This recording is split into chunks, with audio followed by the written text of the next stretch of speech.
우리가 이제 기도에 대해서 두 번 했습니다. 그죠? 기도는 첫 번째 한 거는 기도가 뭐냐? 부르짖음이다, 대화다, 사귐이다. 그래서 부르짖음에서 출발하더라도 하나님과의 깊은 영적 교제, 이 사귐으로까지 가도록 그렇게 하는 것이 기도이고 그렇게 해야만 된다라는 것을 봤고요.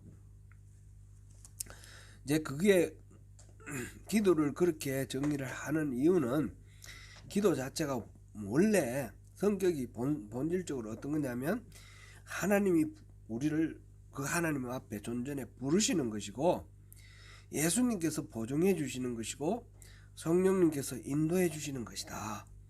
그런 것을 지난 시간에 보았습니다.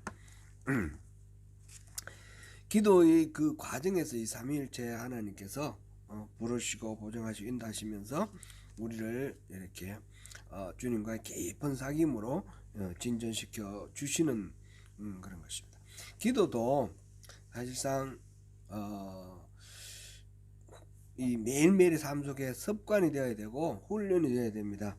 그래서 이 기도가 더 깊어질 수 있도록 우리 모두 함께 마음을 쏟아 보시면 좋겠습니다. 오늘 제목이 그러면 기도는 어떻게 할 것인가 라는 것이 오늘 제목인데 우선 욥기 23편 1절에서 10절까지 우리 봉독했는데 이 본문에 대해서 잠깐만 한번 짚어보면 좋겠습니다. 욥기는 욥이 참 의로운 사람이었죠. 근데 하나님의 그 궁정에서 있었던 어전 회의에서 사탄이 욥을 모함을 합니다. 그래서 하나님께서 욥을 자랑하면서 너가 아무리 건드려봐야 욥은 그 믿음을 흔들리지 않을 것이다. 장담을 합니다. 그랬더니 사탄이 욥이 누리는 게 많아서 하나님 주신 선물이 많아서 그렇죠. 그러면 하나하나 빼앗아 가는 거죠. 그래서 욥의 입장에서 보면 전혀 알 수 없는 그런 재난과 고통 속에 빠져들게 됩니다.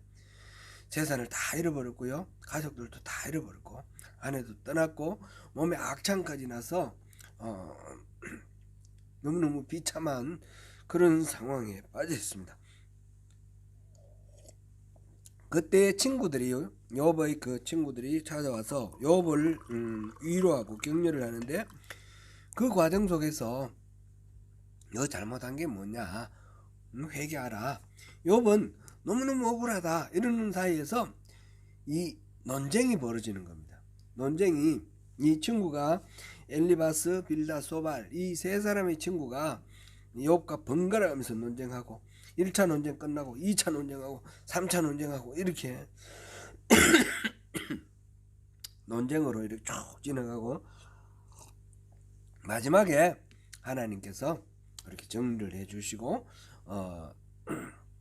욥이 그 하나님을 만나게 되면서 자신에게 있었던 모든 어려움들을 다 말하자면 하나님의 주권을 인정함으로써 다 극복을 합니다. 그래서 잃어버렸던 것도 다 회복하고요. 하나님께서 회복해 주시고 이게 이제 욥기 전체 이야기인데 오늘 지금 우리가 읽은 23장은 친구들과의 논쟁 세 번째 논쟁입니다. 첫 번째 논쟁, 두 번째 논쟁 이렇게 지나가고 이제 세 번째 논쟁인데 이 세 친구 중에 엘리바스, 빌다, 소발 순서대로 이렇게 나오는데 엘리바스가 이제 얘기를 하는 거죠. 22장에서 엘리바스가 욥에게 막 공격을 했습니다. 거기에 대해서 욥이 이제 반박을 해야 되는데 엘리바스에 대해서는 전혀 반박을 하지 않습니다. 그러면서 하나님께 하소연하고 스스로 탄식하고 이렇게 되는데 이 과정 속에서 보면 욥이 기도하는 게 차츰 줄어들어요. 첫 번째 논쟁에서 욥은 이렇게 기도했다 하는 게 욥의 기도문이 4번이 기록되어 나옵니다. 7장 7절에서 21절, 10장 1절에서 22절, 13장 20절에서 23절, 14장 1절에서 22절 이게 이제 욥의 기도문입니다. 욥은 이렇게 기도했다. 그리고 두 번째 논쟁 변론에서는 기도문이 한 번 나옵니다. 17장 3절 4절. 근데 이 세 번째 변론은 지금 엘리바스부터 시작해서 앞으로 계속 나오는데 이 세 번째 변론에서는 욥의 기도문이 없습니다. 욥은 지금 신체적으로 정신적으로 이 고충이 너무너무 심한데 친구들과의 이 변론을 통해서 그 고통이 훨씬 더 심해졌다는 거죠. 그래서 기도할 힘조차 잃어버리고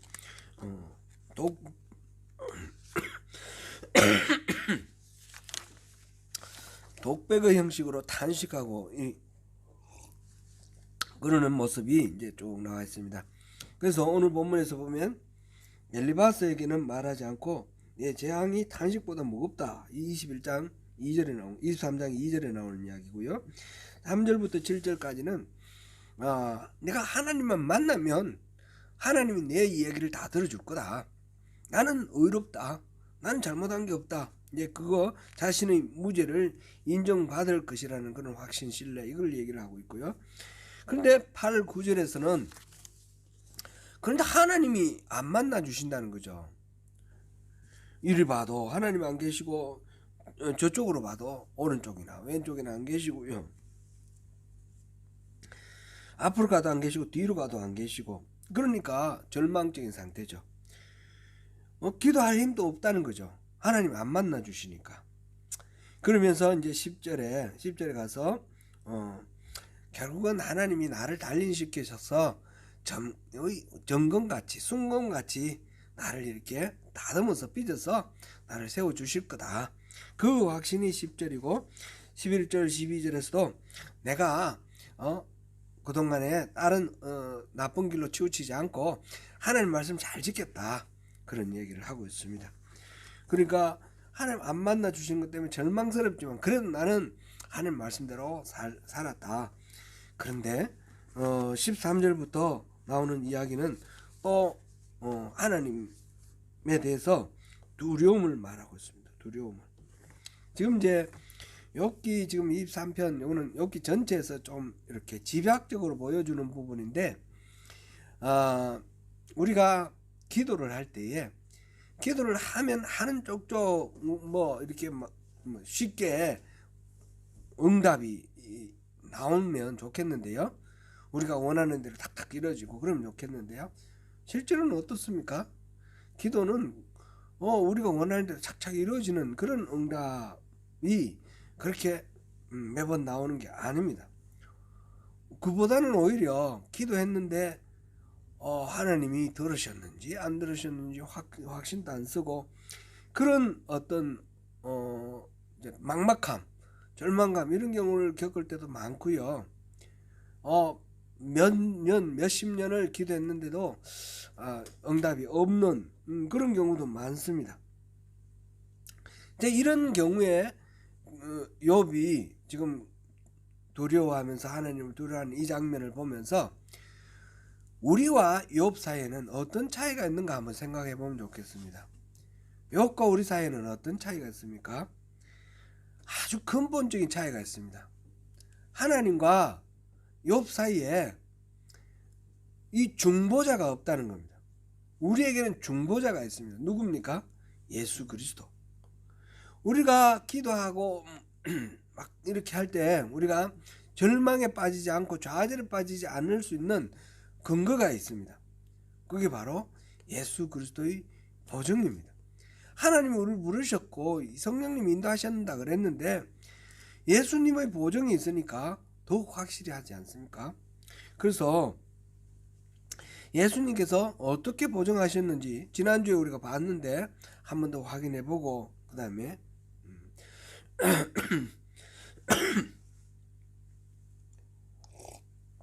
계속해서 나아가면 좋겠습니다.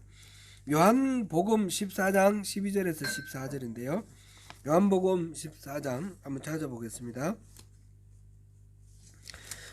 요한복음 14장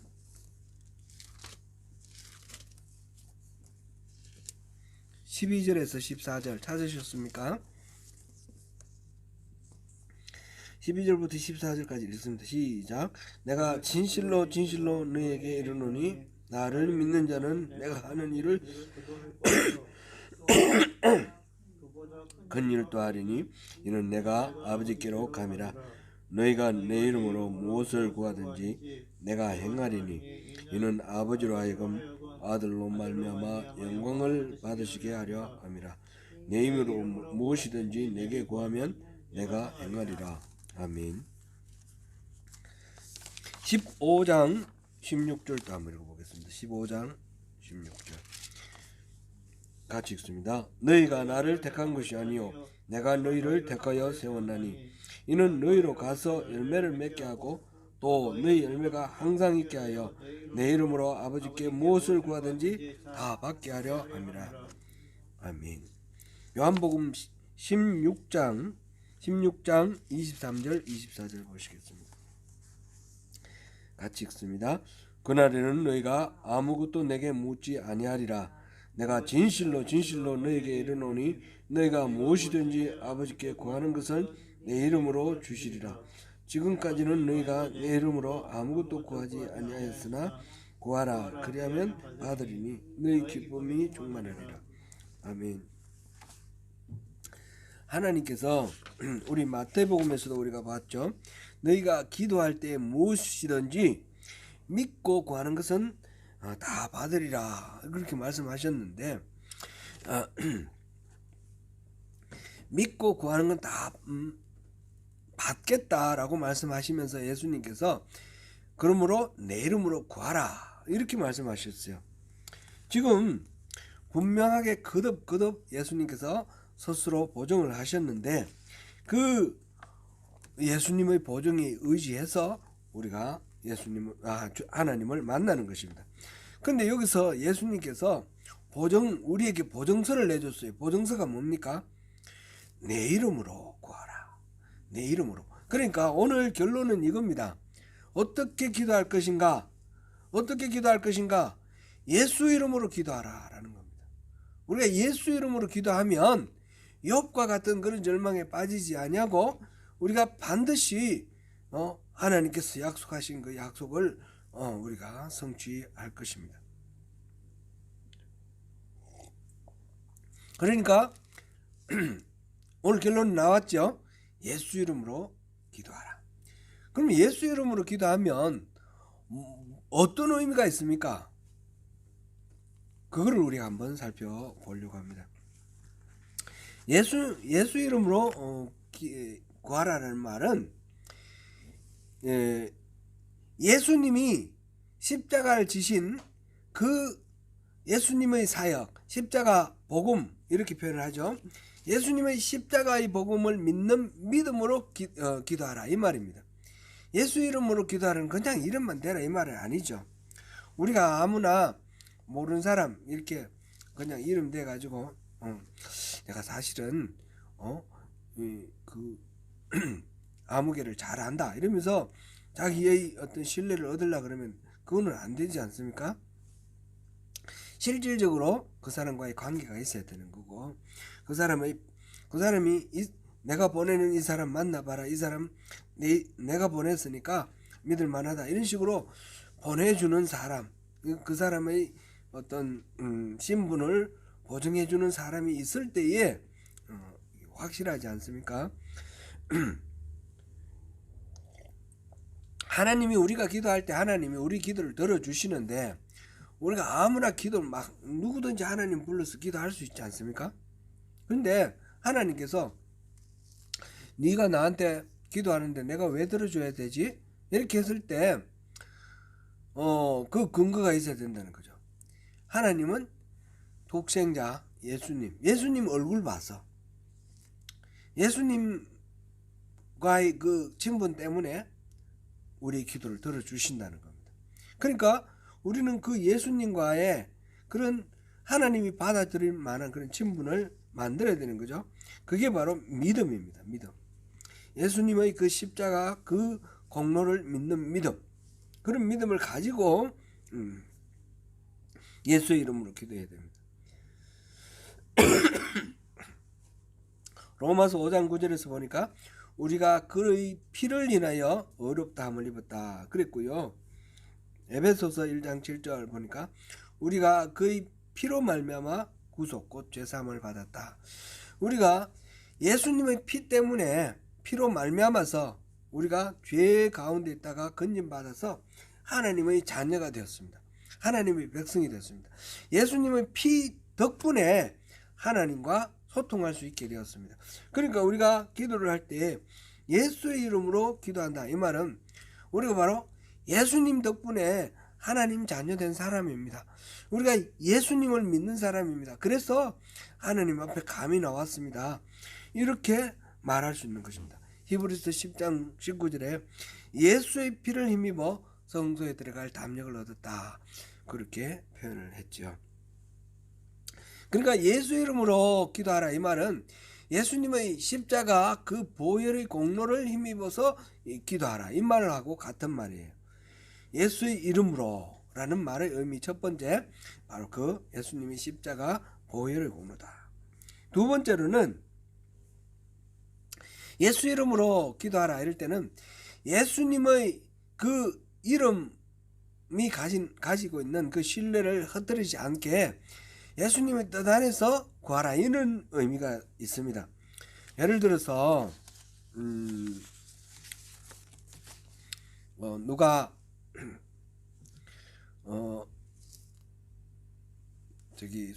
요즘 수표를 체크를 발행을 잘 안 하니까 좀 적절하진 않은 것 같은데 체크를 발행했다 하고요.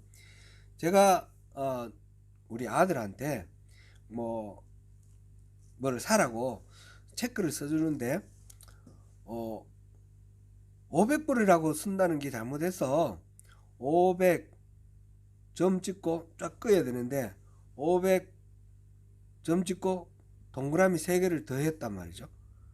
500불을 꺼내줘야 되는데 50만 불을 꺼내줘 버렸어요. 그럼 제가 실수한 거죠. 그런데 아들이 500불이라고 말로 들었어요. 500불 꺼내줄게 그랬는데 보니까 50만 불이거든요. 너무 좋아가지고 50만 불 다 써버리면 어떻게 되죠? 아들이 그렇게 막 써버리면 아버지와 아들 사이의 신뢰가 깨지는 거잖아요. 그죠? 아빠 이거 잘못 썼네요. 그러면서 와서 고쳐서 가고 가야 되는 거지. 이거 과분하게 과다하게 많은 거 그거 그냥 써버리면 그거는 아버지를 신뢰를 깨뜨리는 겁니다. 간혹 가다가 보면 통장에 어떤 사람이 모르는 사람이 막 금액을 입금을 해오는 거예요. 1억 달러 뭐 이런 식으로 신문에 뉴스 나오잖아요. 그거는 은행 직원이 잘못해가지고 집어넣은 거예요. 그랬을 때 이걸 써버리면 어떻게 되죠? 내 통장에 들어왔으니까 내가 써도 되지 않냐? 아닙니다. 잘못 뜨는 거는 그런 거 써버리면 이거는 범죄에 해당되는 거죠. 기본적으로 이거는 신뢰할 수 있는 그런 은행에서 나에게 지급할 만한 이유가 있고 들어온 거는 괜찮지만 그게 아니면 그거를 넘어서는 과도한 거 이런 거는 우리가 함부로 쓸 수가 없는 거죠. 우리가 하나님께 기도를 할 때 하나님께 너무 과도한 응답을 기도를 하면 그거는 하나님과의 신뢰에 깨어진다는 겁니다. 그리고 예수 이름으로 수표를 발행한다. 예수 이름으로 기도를 한다. 이 말은 예수님과의 그 보정 하에 그 범위 안에서 예수님의 기대에 보정해주는 그 범위 안에서 그 기대 안에서 우리가 기도를 하고 응답을 기다리는 겁니다. 예수님께서 우리에게 베풀어 주실 은혜는 요만큼인데 나는 너무 과다하게 엉뚱하게 나는 망상 속에 빠져 있지 않는가 그런 걸 한번 체크해 볼 필요가 있다는 거죠. 그런데 그런 오류는 왜 나오죠? 그는 하나님과의 교통이 없어서 하나님 뜻을 알지 못해서 그런 잘못이 나옵니다. 지금 예수 이름으로 기도하라라는 것은 예수님의 그 신뢰 범위 안에서 내가 예수님의 그 권능을 힘입어서 첫 번째는 그랬죠. 십자가 보혈의 권능. 두 번째로는 예수님의 신뢰 범위 안에서 곧 그 뜻을 잘 분별했어. 예수님은 분명히 우리의 정욕을 탐하고 우리의 어떤 욕망을 위해서 남들을 이렇게 해코지하고 이런 것들은 예수님의 그 기도 응답의 계획에 들어있지 않습니다. 그런데 우리는 그 과다하게 내 욕망을 채우기 위해서 막 예수 이름으로 막 아무거나 막 기도하고 이것도 구하고 저것도 구하고 이렇게 한다면 그거는 안 된다는 거죠. 예수 이름으로 구할 때는 예수의 이름으로 구할 만한 것을 구하라는 거죠. 이거는 소극적 의미에서 예수의 이름의 그 권위의 범위를 벗어나지 말고 예수의 이름에 걸맞게 기도하자, 그런 의미로 우리가 이해를 하면 되겠고요. 세 번째로는 주님의 영광을 위해서 기도하자는 겁니다. 이거는 좀 더 적극적으로 예수님의 이름으로 기도를 했다 그러면 전적으로 나의 관심이나 나의 목적이나 이게 아니라 예수님의 이름을 들었으니까 예수님의 그 관심, 예수님의 목적, 예수님의 기대, 이거에 맞게 기도를 해서 예수님이 영광받는 그런 기도를 해야 된다는 것이죠. 예수님의 이름을 대면서 예수님의 뜻하고 상관없이 내가 구하면 안 된다는 거죠. 열왕기 5장에 보면 그 엘리야에게 그 아람의 군대 장관 나아만이 이 문둥병이 걸려가지고 찾아와서 치료받는 그 과정이 나옵니다. 그 요단강에 가서 7번 목욕하라. 그래서 목욕하고 나아만이 깨끗하게 고침을 받았습니다. 처음에 나아만이 올 때 많은 선물을 준비해가 왔는데 엘리야는 그런 거 안 받고 그냥 병만 고쳐서 보냈죠. 근데 게하시가 그 엘리야의 종 게하시가 가만히 생각하니까 너무 아깝거든요. 그래서 따라가서 우리 선생님 선지자 엘리야가 말씀하시는데 요거는 좀 주고 가시라고 합니다. 그래서 선물을 받아와요. 엘리야의 이름으로. 그럼 어떻게 됩니까? 이 엘리야의 이름으로 하니까 나아만이 줬죠. 분명히 줬습니다. 선물을 줬는데 말하자면 자기가 원하는 대로 성취가 되었습니다. 그러나 결과적으로 나아만이 앓던 문둥병 이 게하시가 다 앓게 되었어요. 그거는 엘리야를 부끄럽게 만들었어요. 이 병 고쳐주신 이 선지자를.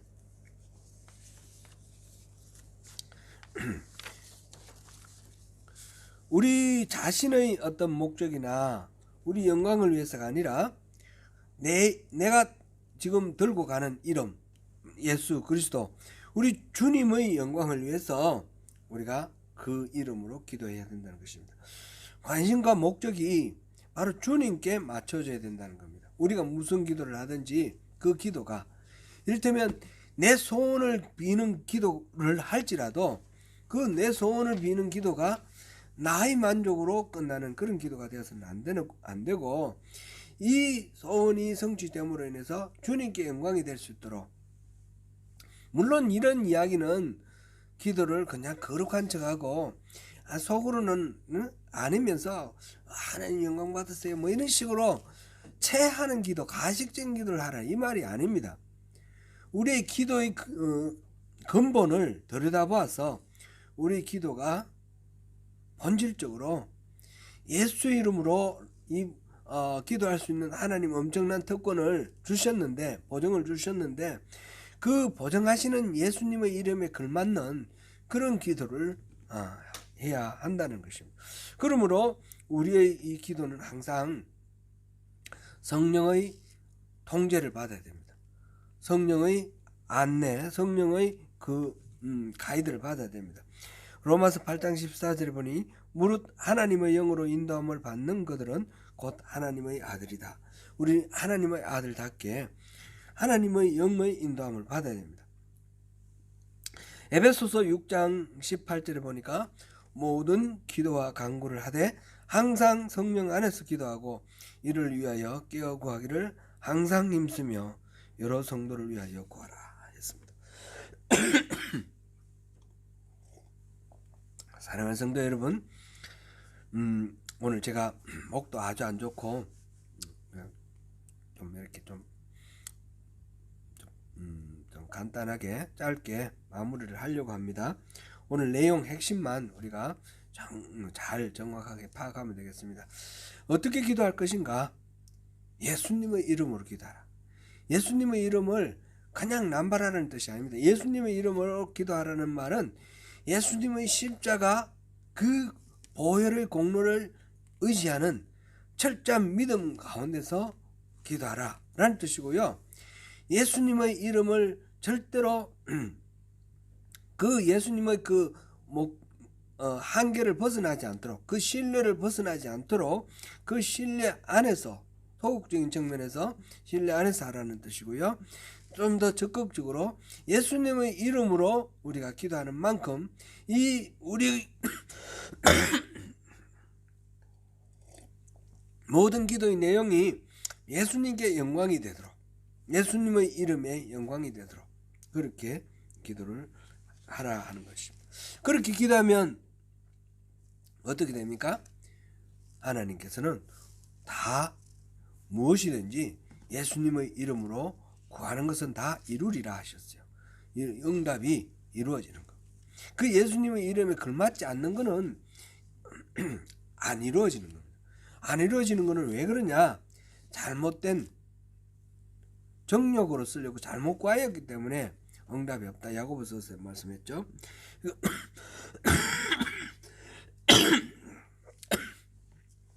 죄송합니다. 예수의 이름에 걸맞지 않는 그런 기도이기 때문에 예수님의 보증서, 이 보증서에 합당하지 않는 그런 기도이기 때문에 그렇습니다. 예수님의 보증서에 합당한 기도를 함으로써 그 보증의 그 능력과 권능을 맛보시면서 매일매일 삶 속에서 주님이 예배하신 우리를 위해 주시기를 위해서 미리 예배해 놓으시고 기도하라 주께 말씀하시는 그 하나님 은혜 안에서 천국의 삶을 누리시는 저와 여러분 되시기를 축원합니다. 기도하겠습니다. 은혜로우신 하나님, 어떻게 기도할 것인가? 예수의 이름으로 기도하라 하셨습니다. 예수의 십자가 구원의 복음을 믿는 그런 믿음으로 기도합니다. 예수님의 뜻을 알고 그 안에서 기도합니다. 예수님의 영광을 구하며 기도합니다. 우리가 항상 이렇게 성령 안에서 기도함으로써 하나님이 우리를 위해서 예배해 놓으신 그 모든 신령한 복을 누리며 살아가는 참된 하나님 나라의 백성 되기를 원합니다. 주님, 우리를 늘 지켜주시고 인도하여 주시옵소서. 이 기도하는 삶 속에서 주님을 경험하고 또 주님이 주시는 그 위로와 격려 속에서 힘차게 매일매일의 삶 속에 승리하며 살아갈 수 있도록 도와주옵소서. 예수님 이름으로 기도드립니다. 아멘.